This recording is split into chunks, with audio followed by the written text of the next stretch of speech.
ओम सहना भवतु सहनौ भुनक्तु सह वीर्यं करवावहै तेजस्विनावधीतमस्तु मा विद्विषावहै। ओम शांति शांति शांतिः। ओम भद्रं कर्णेभिः शृणुयाम देवाः भद्रं पश्येमाक्षभिर्यजत्राः स्थिरैरङ्गैस्तुष्टुवागुंसस्तनूभिः व्यशेम देवहितं यदायुः। स्वस्ति न इन्द्रो वृद्धश्रवाः स्वस्ति नः पूषा विश्ववेदाः स्वस्ति नस्तार्क्ष्यो अरिष्टनेमिः स्वस्ति नो बृहस्पतिर्दधातु। ॐ शान्ति शान्ति शान्तिः। ॐ नमो ब्रह्मादिभ्यो ब्रह्मविद्या संप्रदाय कर्तृभ्यो वंश ऋषिभ्यो महद्भ्यो नमो गुरुभ्यः। सर्वोपप्लवरहितः प्रज्ञानघनः प्रत्यगर्थो ब्रह्मैवाहमस्मि ब्रह्मैवाहमस्मि। ॐ शान्ति शान्ति शान्तिः। श्रुतिस्मृतिपुराणानाम् आलयं करुणालयं नमामि भगवत्पादं शङ्करं लोकशङ्करं। शङ्करं शङ्कराचार्यं केशवबादरायणं सूत्रभाष्यकृतौ वन्दे भगवन्तौ पुनः पुनः। ईश्वरो गुरुरात्मेति मूर्तिभेदविभागिने व्योमवद्व्याप्तदेहाय दक्षिणामूर्तये नमः। अज्ञानतिमिरान्धस्य ज्ञानाञ्जनशलाकया चक्षुरुन्मीलितं येन तस्मै श्रीगुरवे नमः।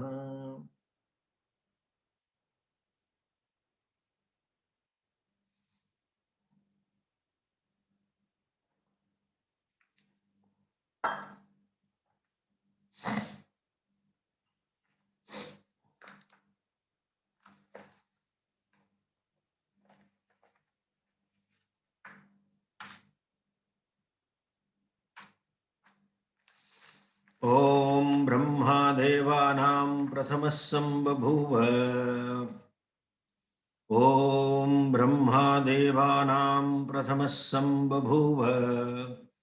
विश्वस्य कर्ता भुवनस्य गोप्ता विश्वस्य कर्ता भुवनस्य गोप्ता स ब्रह्म विद्यां सर्वविद्याप्रतिष्ठाम् स ब्रह्म विद्यां सर्वविद्याप्रतिष्ठाम् अथर्वाय ज्येष्ठपुत्राय प्राह अथर्वाय ज्येष्ठपुत्राय प्राह अथर्वणेयां प्रवदेत ब्रह्मा अथर्वणेयां प्रवदेत ब्रह्मा अथर्वातां पुरोवाचाङ्गिरे ब्रह्म विद्याम् अथर्वातां पुरोवाचाङ्गिरे ब्रह्म विद्याम् सभारद्वाजाय सत्यवहाय प्राह सभारद्वाजाय सत्यवहाय प्राह भारद्वाजो अंगिरसे परावराम भारद्वाजो अंगिरसे परावराम शौनको ह वै महाशालः शौनको ह वै महाशालः अंगिरसं विधिवत् उपसन्नः पप्रच्छ अंगिरसं विधिवत् उपसन्नः पप्रच्छ कस्मिन्नु भगवो विज्ञाते कस्मिन्नु भगवो विज्ञाते सर्वमिदं विज्ञातं भवतीति सर्वमिदं विज्ञातं भवतीति।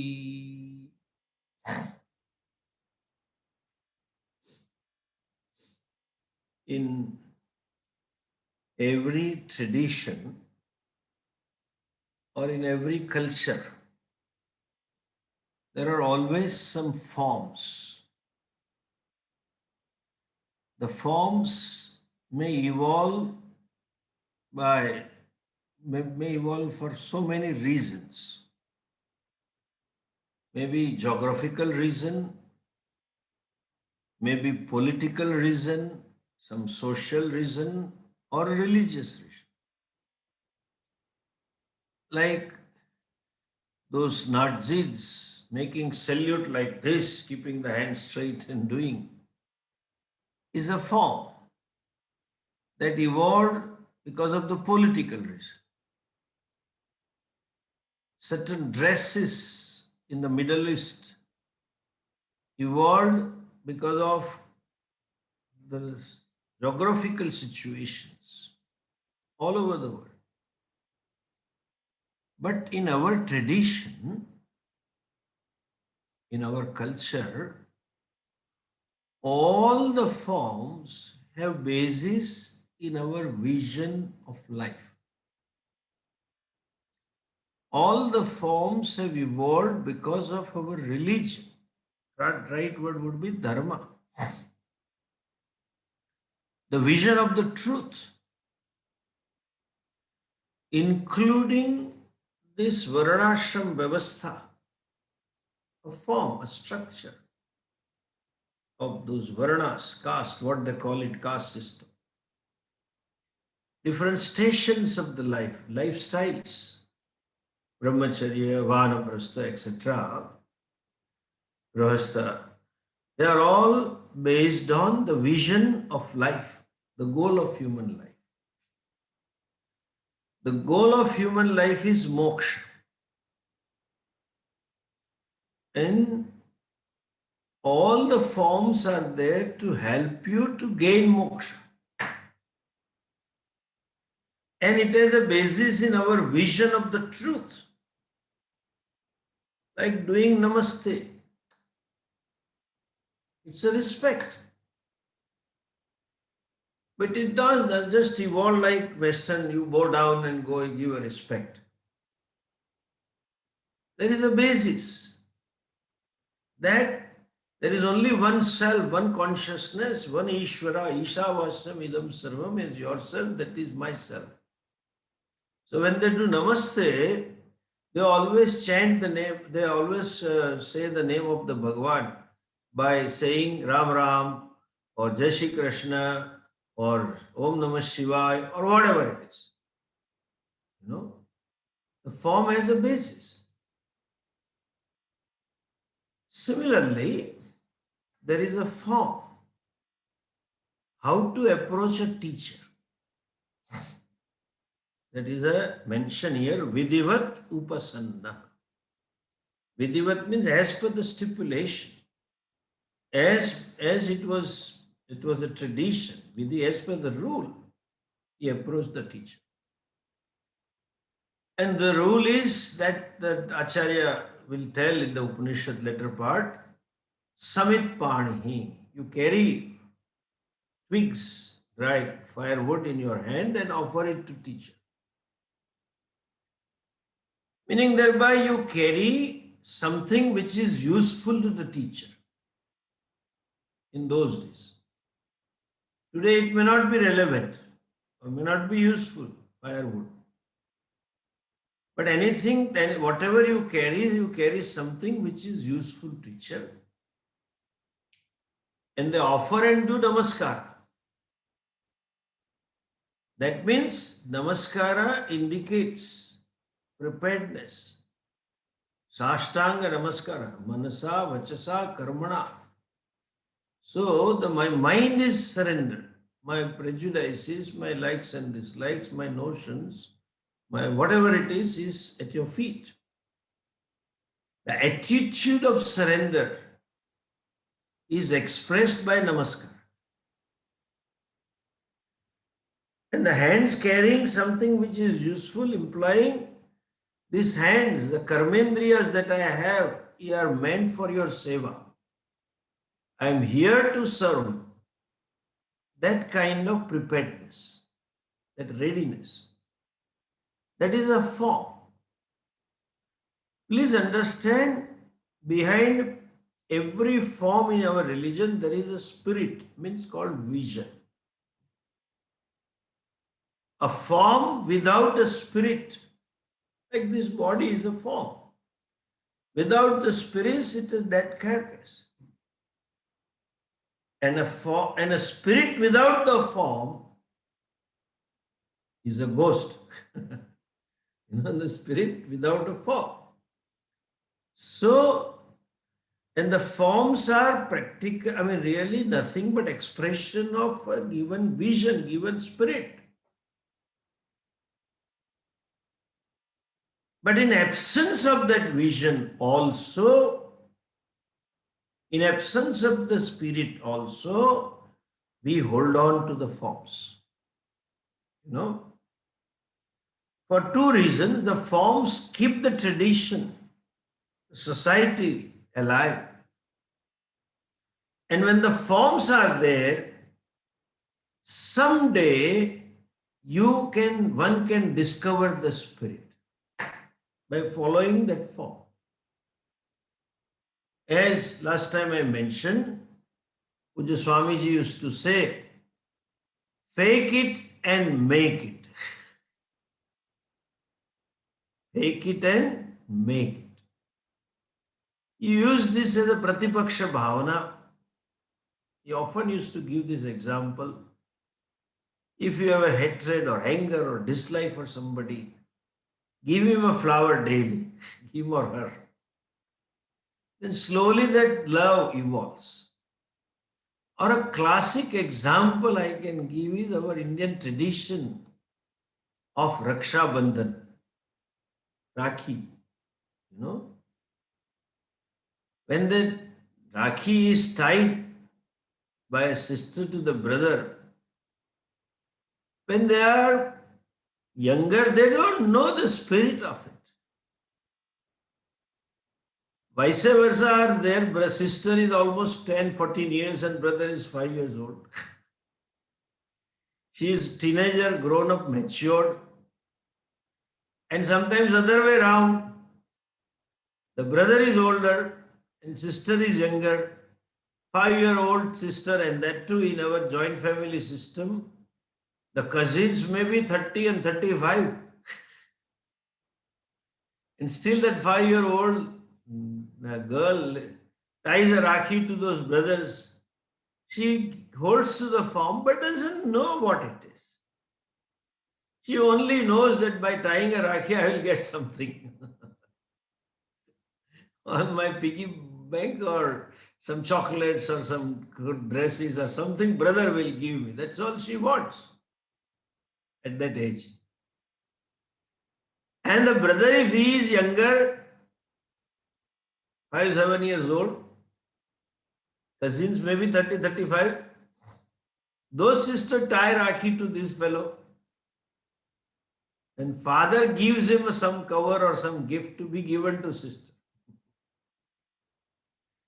That fellow is so immature that he wants to open and see what it is, what it is, what it is.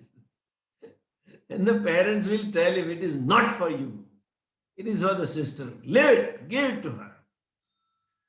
And it literally pains to that boy to give something to that sister, such a beautifully wrapped up thing. Doesn't know the spirit. Doesn't know the depth of this relationship, the bond. The child, younger child, doesn't know the responsibility that he has for his sister. Even though she may be 20, 30 years older. But when he grows up, he discovers by holding on to the forms. So, we have to hold on to the forms. By holding on to forms, someday the spirit is discovered. Though form is an expression of a spirit. The people argue when there is no bhava, as they say, when there is no spirit, why should I do? I don't want to do. Because I don't have bhava. I don't feel like doing. Why should I do? And sometimes they say there is a bhava, but why forms? Why formalize? I know what I carry for my sister. I don't want to show it off. You have to hold on to bhava. And you have to hold on to forms also. When you give up the form, sometimes it may happen that in course of time the spirit also may go away. When you hold on to the forms, the spirit also is held on and the spirit becomes stronger and stronger. If it is there. If not, as Puja Swami used to say, fake it and make it. This is universal, mind you. Whole world is doing this. Faking and making. Whole world, irrespective of nation, irrespective of religion, irrespective of geography, any. You know what? That country's Independence Day. A soldier, an army officer of that country, when he salutes the flag, the spirit is so powerful, the fellow is willing to give up his life for it. पागल होते हैं देश के लिए जो भी हो एक धुन समथिंग एज धुन सवार हो गई है माइंड पे they don't care for their life.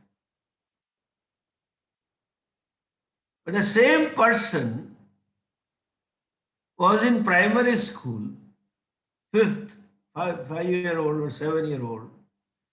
Every school celebrates this Independence Day. There is a flag hoisting. Children are asked to stand 10-15 minutes ahead of the chief guest coming. He doesn't know what it is. 5-7-year-old boy is so restless, wants to get rid of this exercise. Can't stand there for 5 minutes in Savdhan position, straight, alert position. And the national anthem is sung. That sometimes KG and upper KG students are standing there. For those tiny tots, it is even difficult to salute the flag till the song national anthem is completed. Even remove the hand and make all gestures and start playing with the child front or behind or something. But the form is given. Someday you discover the spirit. There are lectures made on that day of martyrs who sacrificed their life for the country, of those freedom fighters who gave up their life. Their biographies are talked. These children, especially primary section children, are least interested in that. They are more interested in toffees and toys than those fellows. But still, we hold on to the form so that, as I said, you discover the spirit. So also, when you go to a teacher, there is a form. And as I mentioned last time, Narikta Panir Abhivadayet Deva Guru Rajanam. One should not go empty-handed to Bhagavan temple, to king and to the teacher. Fortunately, this tradition is still maintained in our country. Some change has taken place. They buy what is to be given. Formerly, they used to carry from home some fruits or some food grains. Now they buy some naivedyam. Especially in the north of India, they say all of them, you know. Those shops who sell those sweet balls and something like that. They say, "Here prasad malse Bhagwan no." And they call it a prasad. And there is a board also. Here, prasad is available. Bhagavad prasad is available. The right word is naivedyam, not prasadam. What comes from the Lord is prasadam, not what you offer to the Lord is prasadam. But people call it prasadam. that becomes their prasada to Bhagavan. It is a wrong word, but they use it that way. And on the shop also they write now. They are so naive, I would say. Anyway, and if not that, at least they carry some flowers. If you go to some Mataji's temple, they will carry some chunri, what they call it. It is not just a piece of cloth. And it is so useless. Mataji cannot wipe her face also because there is all jaribari. It would hurt the face. She is so tender. But something to be carried. I don't go empty. When they go to kings or leaders, they also go with some gift. Something to be given. And when they go to teacher also, they don't come empty-handed.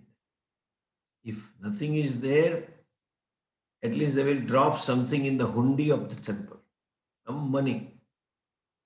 Of course, people are miser when it comes to temple. Even now also I get attorneys and rupaya in the temple hundi. Whereas in the hotels, they will give 50 bucks, 100 bucks, 500 bucks. But when it comes to temple, they have all coins available, dimes and quarters. Quarters may not be there bartered in the market anywhere, but you will find them in temples. That too old temples, old quarters, torn notes, currency notes. When you cannot exchange it, the torn one, they'll put it in temple. Anyway, that's that typical miserliness, whatever it is, but at least samskara is there. That I cannot go empty-handed. Now here, it is mentioned that Shaunaka went with these hands full. And as I said, that symbolizes that, oh sir, these hands are meant for your seva. I am there to serve you. Pranipatena pariprashnena sevaya. May you know this by that. Pranipata, pariprashna and seva. So the readiness to serve is expressed by hands carrying some firewood or something in the hand. And pranipata, dirgha namaskara, sashtang namaskara, indicate a sense of surrender. Shishyasteham shadimam tvam prapannam. Aham tvam prapanna. I am surrendering unto you. That is being expressed. Here, the question, is raised in Shankar Bhashya. So far, in earlier mantras, when Brahma taught to Atharva and Atharva taught to etc., the tradition, nowhere it is mentioned that they approach the teacher with vidhi, as per mandate, as per stipulation. Only in Shaunaka is mentioned. So was there no rule before that? Purvesham aniyama iti gammyate. That is, say, it implies that? That's a question. No. Then he says, Madhyadipika nyayartham va visheshan. Niyamartham va madhyad. Or the teacher felt, Shruti felt that we should tell the future students that you have to approach teacher as per the rule. Therefore it is mentioned, or it is like Madhya Deepika Nyayavat. Madhya Deepika Nyayavat means what? As the lamp. There is an analogy. Like the lamp which is put in between the two rooms on the threshold. When it is put on the threshold, in Gujarati mein umro kahiye, it gives light to both the rooms. Similarly, it is mentioned for Shaunaka, that implies that Vidhi was there for earlier student teachers, and it is meant for the students and the teachers of the future as well. Madhya Deepika Nyaya. It is applicable to all. Now, look at the question. Shaunaka says, Kasminnu bhagavo vignate sarvabidam vignatam bhavati. He says, knowing what? O teacher, O revered sir, by knowing which, Kasmin vignate sarvamidam vignatam bhavati.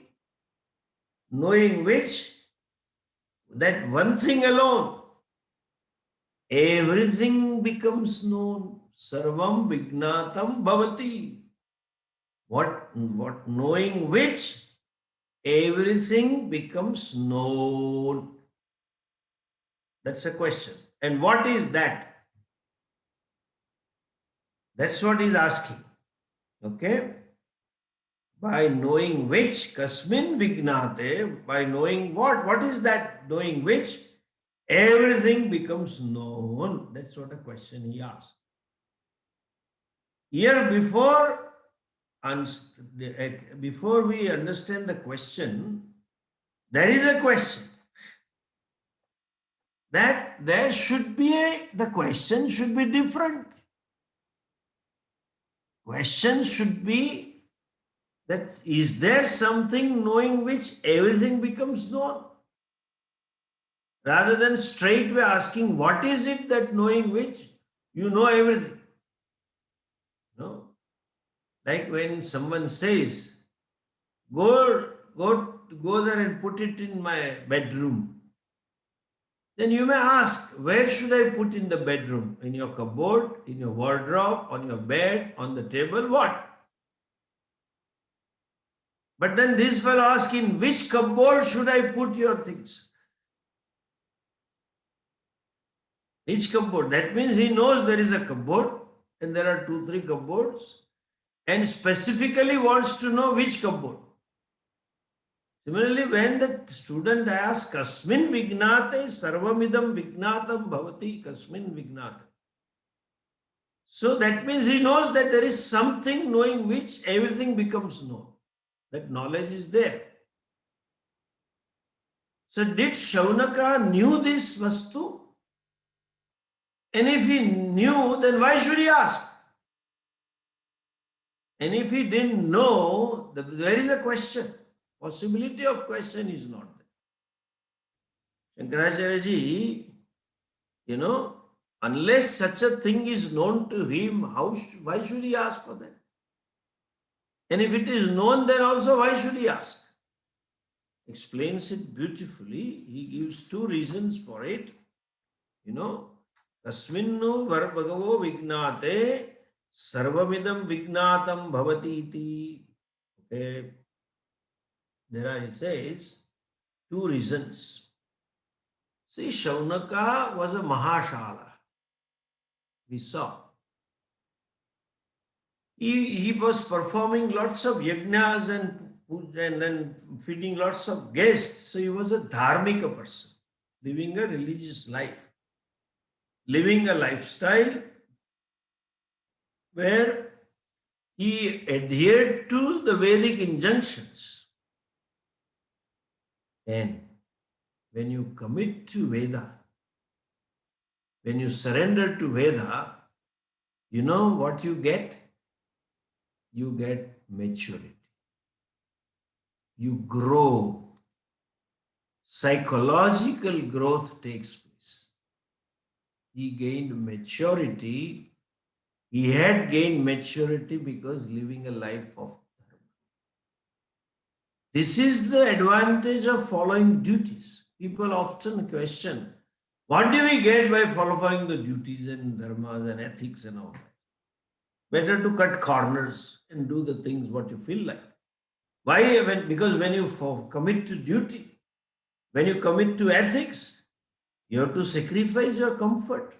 You have to sacrifice your resources. What do we get? We were at loss. No. There may be loss in terms of materials. There may be loss in terms of quantifiable things. And maybe some unquantifiable loss in terms of discomfort that you have to go through. But unquantifiable, that advantage which is rarest of the rare advantages, you grow psychologically. You become mature. And the immediate benefit of maturity is relative self-satisfaction. Relative self-contentment. Relative self-acceptance. Relative capacity to accept the life as it is. You learn to be objective. That means you are ready for moksha. That as the Shastra says, it takes infinite births that you get this maturity to get, and that necessary qualification for moksha. That is the advantage. That is the phalam of all this dharma and living a life of ethics. Shaunaka had. He lived that life as we saw about him last time. And therefore he was a matured person enough.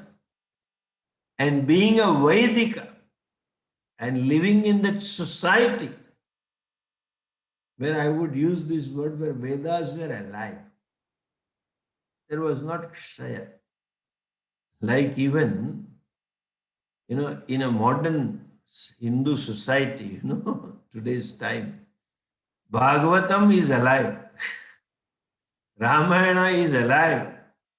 In a sense, people know a lot of things about it. Maybe improper, some of them.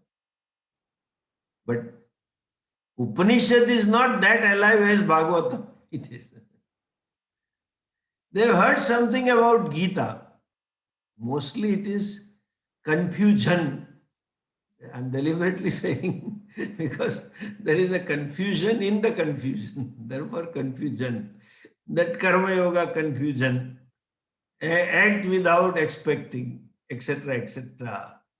You are anapeksha bhavaha, no apeksha. All this is nonsense. They have this belief. But they know something. There is Gita. The tradition was alive and he had heard all this. Like Naradji, when there is a mention in Upanishad, went to Sanat Kumara and asked a similar question. Soham bhagavat shochami shokasya paramparam tarayatu. I am this Narada. He introduces himself with worldly accomplishments, that I have studied this and I have studied that and this and that. But still that grief, the problem of not self-acceptance, the problem of self-dissatisfaction has not been over in my case. So therefore, please teach me. He knew that there is something called self. Mahadbhyaha bhavadbhyaha etat shrutam maya tarati shokam atmavid. I've heard from great people like you that atmavid, the wise person who knows the self, becomes free from any kind of grief. He enjoys the freedom in spite of the problems in one's life. That there is no stress and tension in his life. Yasmin sthitona dukkhena gurunapina vichalyate.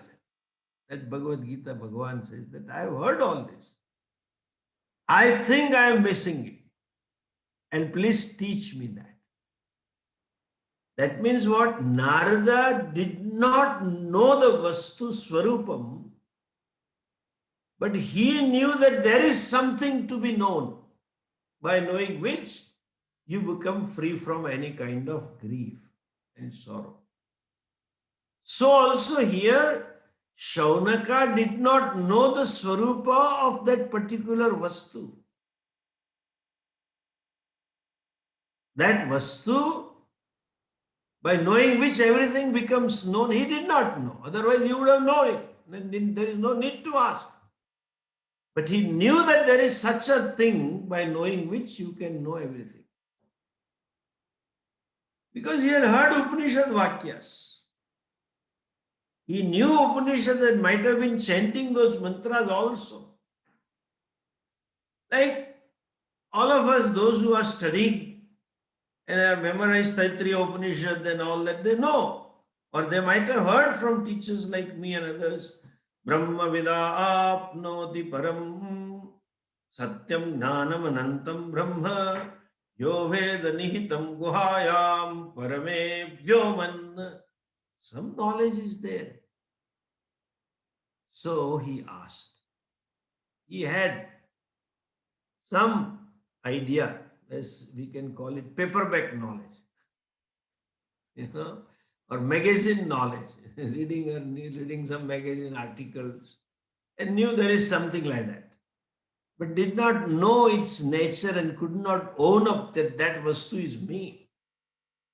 Or, as Shankaracharya ji says, samanya gnana, by common sense, he knew there was something. Shishta pravadam shrutavan shaunaka. Shishta pravadam. Shishta means wise man. He had heard from the wise men that there is something like that. Or he knew this much, that like the gold and ornaments, with reference to ornaments, it is possible that if you know the gold, you know all the ornaments as though. So there is a cause of the entire universe, must be something. If I know that material cause, that means I can know the everything. And that prompted this question that Kasmin Bhagavo Vignate Sarvamidam Vignatam Bhavati. By knowing one, everything becomes known only when that one thing is the material cause of everything. Like if you go to a typical goldsmith shop in India, and then you ask at the reception counter, they ask you, hello, welcome, sir. And then you say, yes, I am interested in buying a finger rings. Where should I get it? Then they will ask, which type of ring? You want gold, you want silver, you want white metal, etc. Then you specify, oh, I want gold. Then that lady will say, the receptionist, this side, go to left, you will get all over there. That means all that is there in that section is nothing but made up of gold. Whether you want a ring, or you want a earring, or nose ring, or a bangle, or whatever you want. If it is made of gold, you go there.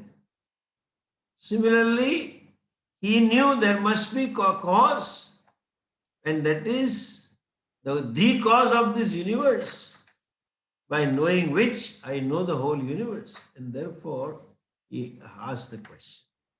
Okay? So, when he said so, then look at what happened. No? He went to teacher, and teacher said, look at the answer, next mantra. Mantra number 4.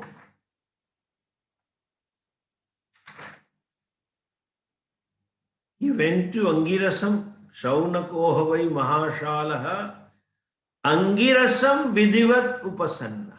He went to Rishi Angirasa, and that Rishi replied, see, look at that.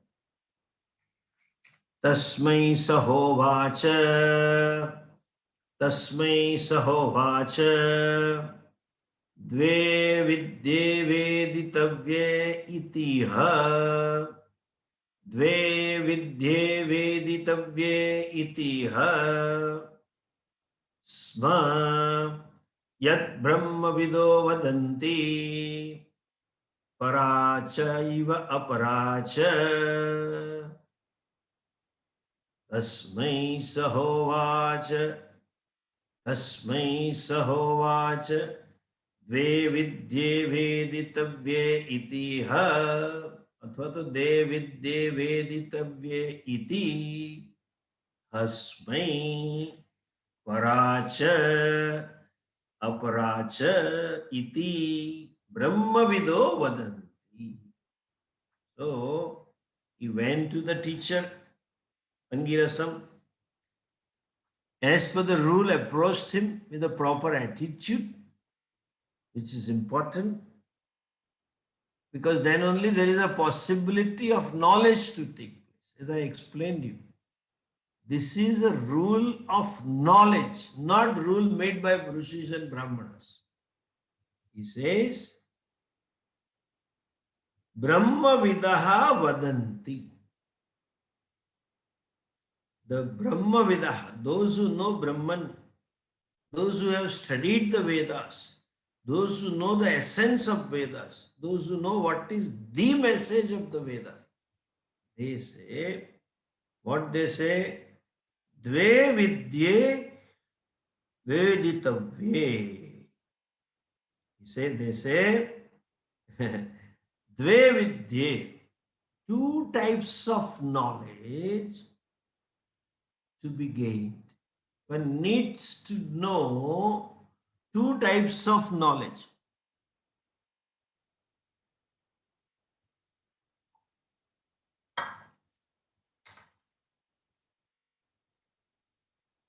Acha, Veditavye. Tavya is a suffix indicating it's something to be done, ought to be done. Kartavyam, and this is to be done. Gantavyam, to be gone. I have to go there. I ought to go there. Khaditavyam, this is something I have to eat. I ought to eat. Some people don't need to be told. Some people needs to be told, please don't eat.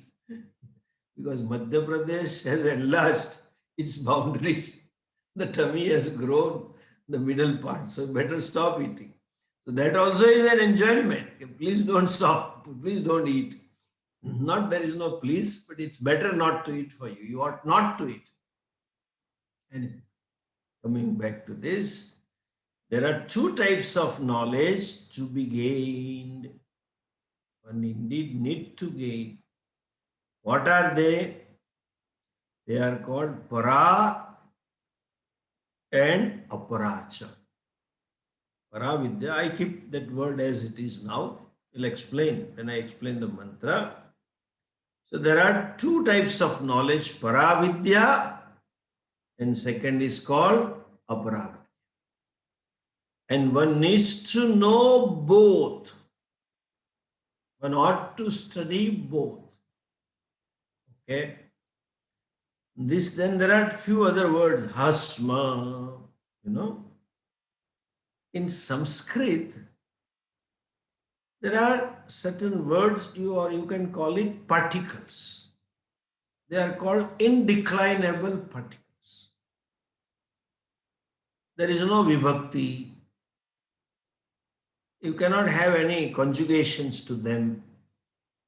But they indicate something. There is a meaning to them.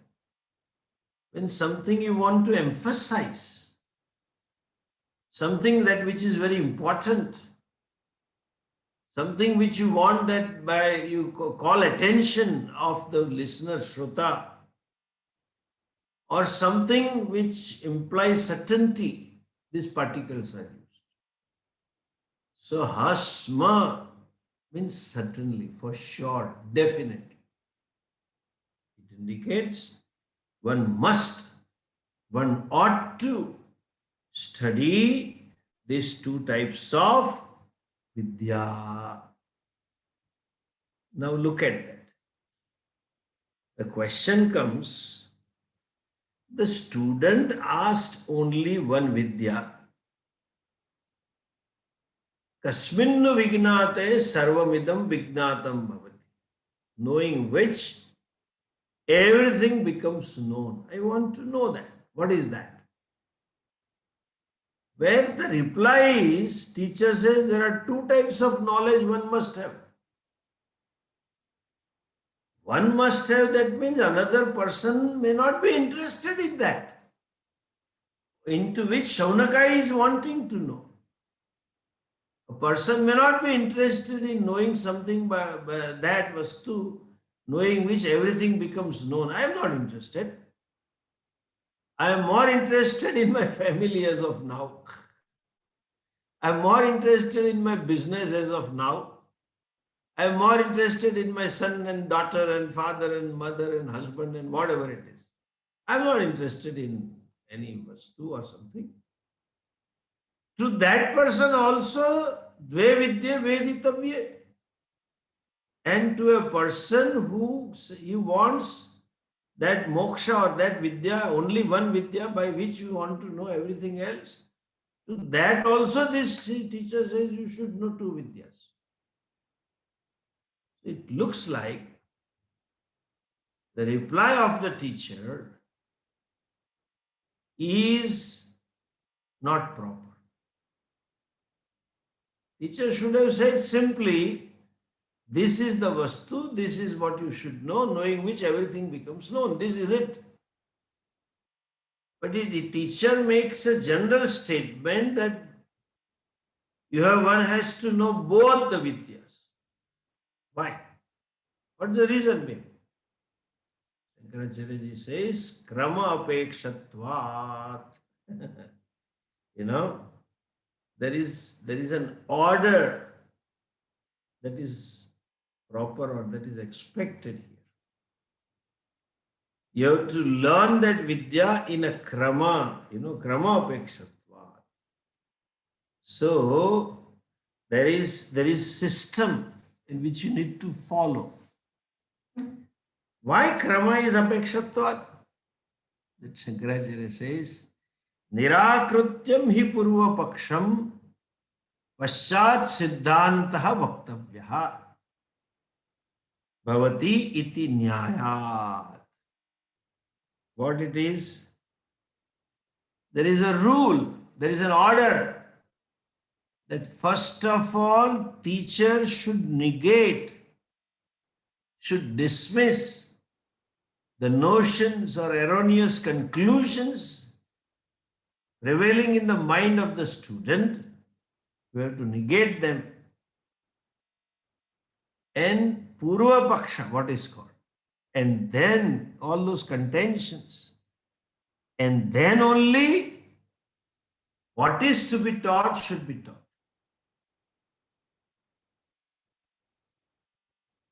Misapprehensions, misconclusions, everything should be negated. Then only you can reveal the vastu. This is a teaching tradition. Therefore, you will find when you study Vedanta class, when you attend classes in Vedanta, you find teacher dismissing certain concepts, certain traditions.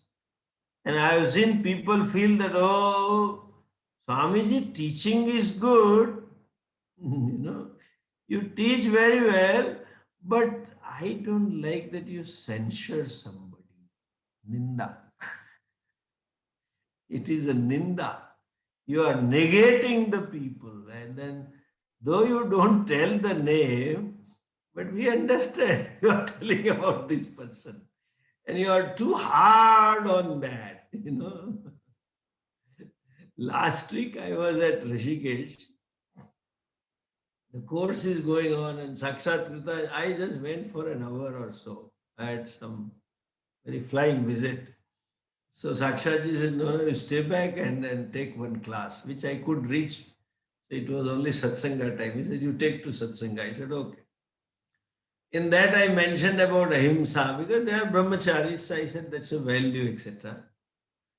So one person asked me, one of the students, when I at those 15 minutes for question answer, I gave a brief talk and then some question answer. He says, is it not an himsa to dismiss something and to talk ill about some other traditions? Is it proper to do? First of all, I said it is not himsa. Then I said to them, you should know this thing.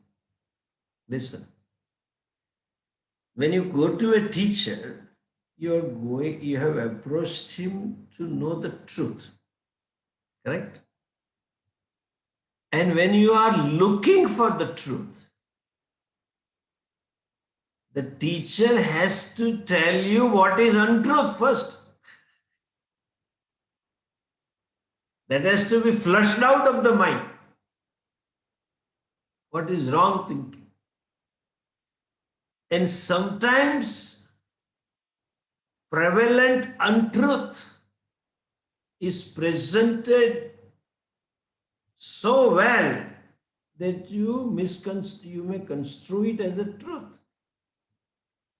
Either because of the presentation or for a want of subtle intellect, which student may not have. Sukshmaya sukshma darshibhi drashyate tvagraya. That sharpness and subtleness may be missing. And therefore he may think this is right. This is right, that is also right. And that is why this confusion that everything is right. There is a confusion in India. There are so many paths and all acharyas are telling is right. We should respect everybody. And they want to create undhya. That is typical Surti item. Mixture of everything. Quote here and quote that, and everything is good, good, good. We want to be goody fellow. Swami Dayanji would say, Nehru's non-alignment. Non-alignment means I have nothing. It was that thinking. No. See, truth is only one. See, there are people say there are so many commentaries on Bhagavad Gita and all Mahatmas are right. We should read everybody and we should respect everybody. This is half-truth statement. They are contradicting each other, all these commentaries. It is like saying, in all these international conferences I go, they say, all religions are same. If they are same, why there are all? If they are same, why there are many religions? They are not same. Let's be honest. And therefore we should love each other because all religions are same. No, I tell them we should respect. I should give you the space and you should give me the space.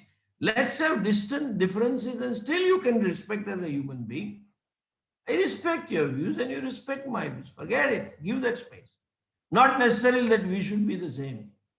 There is a general tendency in these conferences, we are similar. We also say this, you also say this. We also say this, they do, and make a photograph and publish and then go away. No, we don't say what you say. Let's call a spade as a spade. Let's be honest. Listen here. When you want to know the truth, when you come to study the Shastra, attitude should be like a scientist, research scholar. He does a research, comes to some conclusion, and they go and present the paper in some conference. There are other scientists presenting the paper. And they negate each other.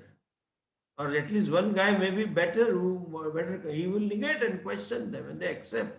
Yes, my conclusions are wrong and what you say is true.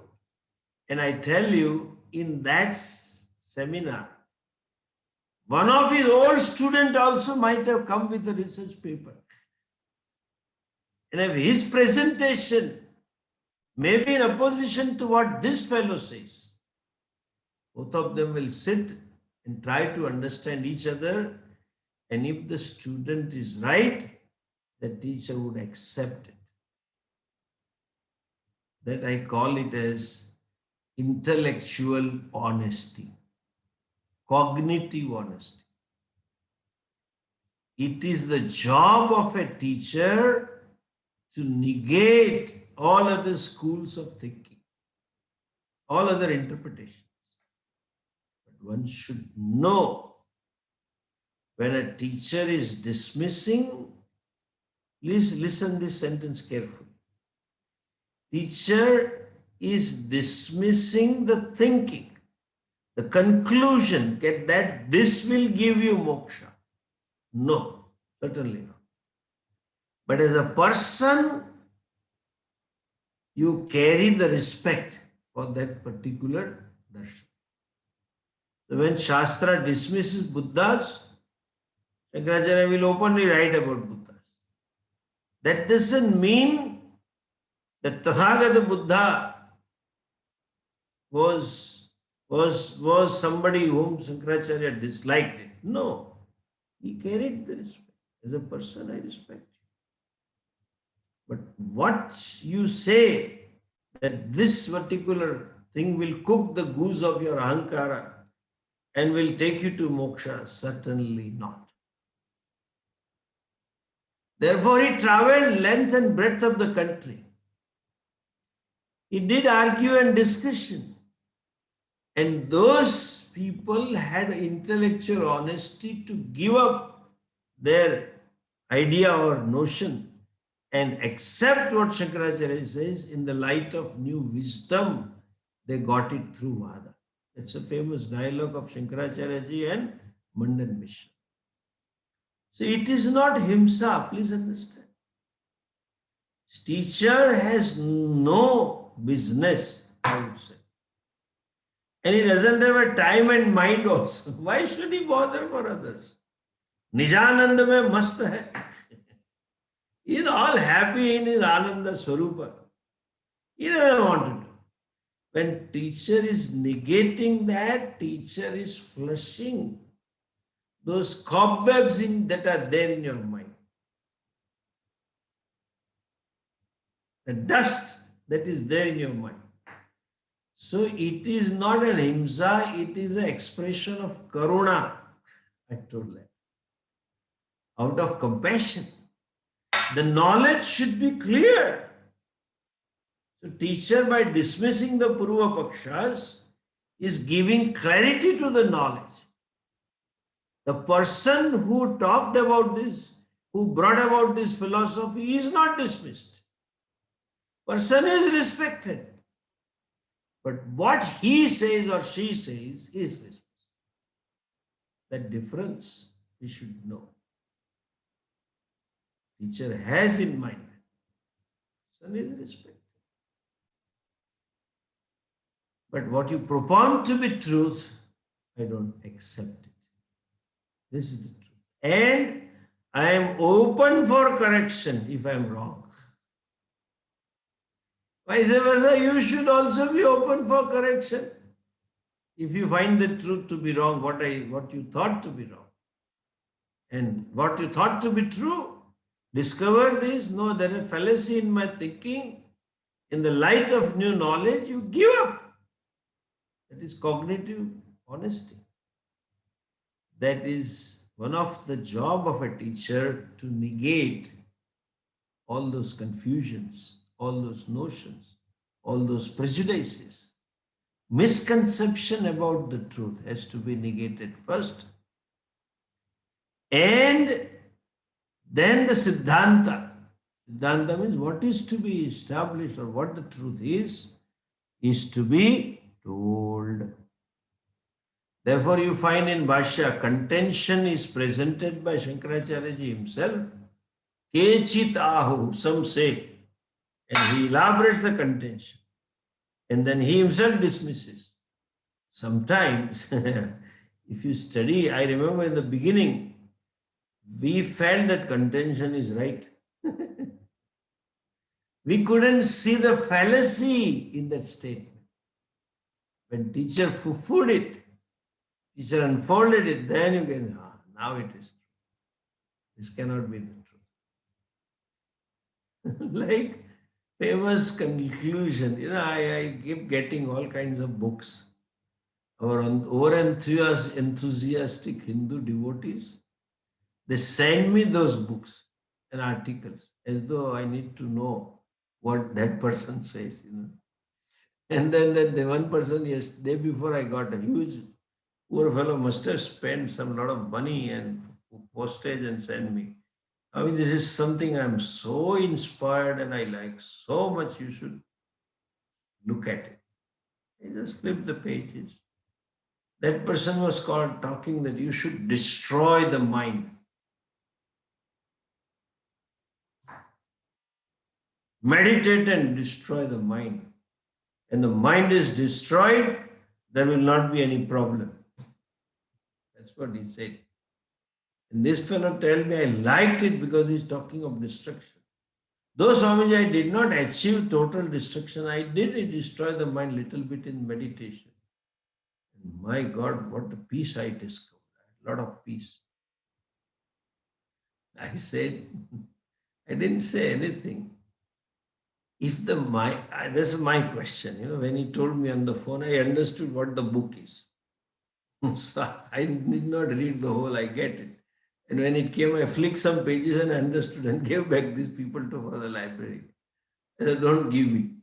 If the mind is destroyed, and then you say, I had a lot of peace, how did you know that I had peace without mind? If the mind was destroyed, you cannot know. It is like if it is an anesthesia. I say, what is destruction of mind? Thoughtlessness. This is another stupid thing. How can you be thoughtless and know that I was thoughtless? I was in samadhi for some time. He said, what do you mean by samadhi? I was thoughtless. If you were thoughtless, how do you know you are thoughtless? To know that I am thoughtless is a thought by itself. That this is thoughtless is a thought. It is like in a pitch dark, you say, I don't see anything. That is also seeing. I see that I don't see anything. Lack of subtlety. You just take it, as they say, Americans. You buy it. You swallow it. We Indians say this. Therefore, it's a job of a teacher to dismiss all. It is out of compassion. Like a mother, a teenage child comes out from when teenage becomes more independent. That's the age. They want freedom from the parents. And they pick up something from friends and society, those values. But if they are improper, it's a job of the mother or father to dismiss those values and give them right values. Their job, unpleasant though, it is not himsa, it is necessity. And we are not, remember, we are not dismissing the person per se. He or she may be great Mahatma. But that what they say, this is the means for moksha, that we are dismissing. Because if you hold on to wrong means, then you end up with the wrong end. And it's a teacher's job to tell this is the end and this is the means, not that. Okay? So Purva Paksham Nirakritya. You have to negate those contentions first. Paschat Siddhantaha Vaktavyaha. Thereafter only all those conclusions has to be negated, and then teacher has to tell what is the truth and reveal the truth. Then student will accept. Therefore, to negate this, he says you should study two weeks. Then he will why for that is explained in the next mantra. We'll see. Om Purnamadah Purnamidam Purnat Purnamudachyate Purnasya Purnamadhaya Purnamhevavashishyate Om Shanti Shanti Shanti. Hari Om. Shri Gurubhyo Namaha. Hari Om.